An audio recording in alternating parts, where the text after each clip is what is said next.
Today I'm going to share with you 7 tips on mixing stock music. So the first tip will be to mix without any plugins and just use the faders, just with volume. So what that means is that once you have your composition, you're making small adjustments with the fader and with volume. So if you can't hear a certain part, musical part, either a guitar or whatever that is, a specific element, you just turn up or down the fader. That's the very first step.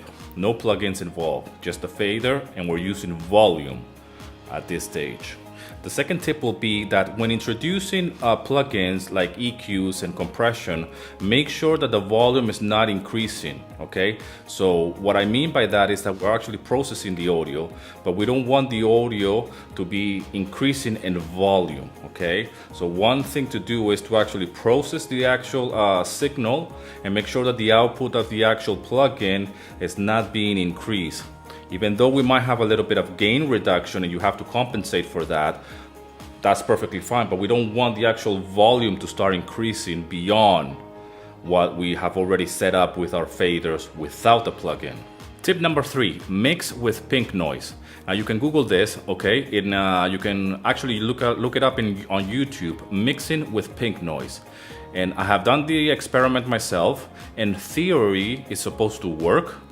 I rather trust my ear and my instinct and decision making when it comes down to mixing. But I highly recommend it to do it at least once, so you get a different perspective of your mix and what's the theory behind this practice. Tip number 4, mix at low volumes. This is something that I have heard the pros do, and it's something that it has helped me a lot with my mixing. And I actually have my gear, my output of the studio at a certain volume, and I always bring any track that I'm actually mixing or working on. I make my decisions and my judgment based on that output. You know, I only bring the volume up to double check and to feel certain energy on certain frequencies, because at certain volumes the ear doesn't hear the same or it's not flat. And I make adjustments as I go along. But generally speaking, the mixing should be at a very, very low volume, to the point that you can actually have a conversation with the other person in the same room. Tip number 5, compare your music with and without the plugins. And I'm not talking about individual tracks, I'm talking about the whole mix, okay? On Pro Tools, there's a certain command where I can actually click on all the plugins and they will be all bypassed. And I can actually have a quick comparison of the whole mix of all the individual tracks with plugins, bypass and on. So whatever DAW you're actually using, make sure that you can actually learn how to bypass all the plugins, EQs, compressors, etc. at the same time. And you can actually compare and make adjustments as you go along. Tip number 6, learn your EQ well. Now this is an art in itself, okay?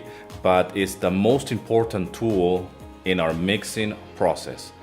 Another tip that you should be using when using EQ is to learn how to use high-pass filters.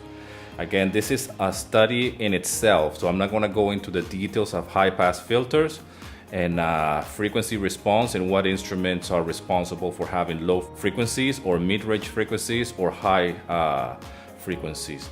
But just make sure that you make that a habit of always learning more and more and experimenting with EQ on your mixes. Tip number 7, not everything needs to be compressed, okay? There is no need to be compressing, for example, a distorted guitar, okay? If it has a lot of gain, the dynamic range of a distorted guitar, especially if it's very heavy distortion, is pretty much being squeezed already. There's no need to actually compress.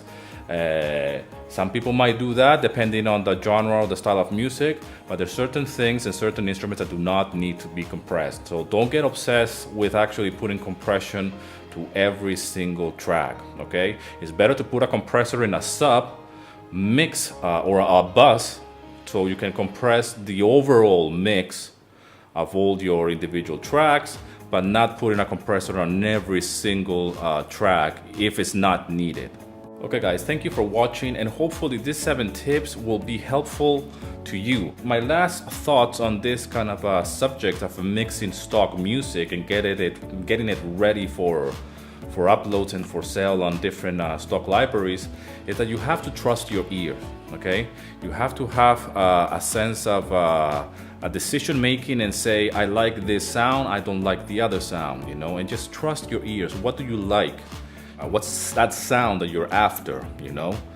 How do you like the sound of your guitars, of the piano, the drums, you know? And just trust your ears, trust your judgment. That's the most important part of mixing. So anyways, man, hope these videos are helpful to you. And subscribe to my channel if you haven't done that already. And thanks again for all the love and support. And yeah, man, rock and roll. See you on the other side.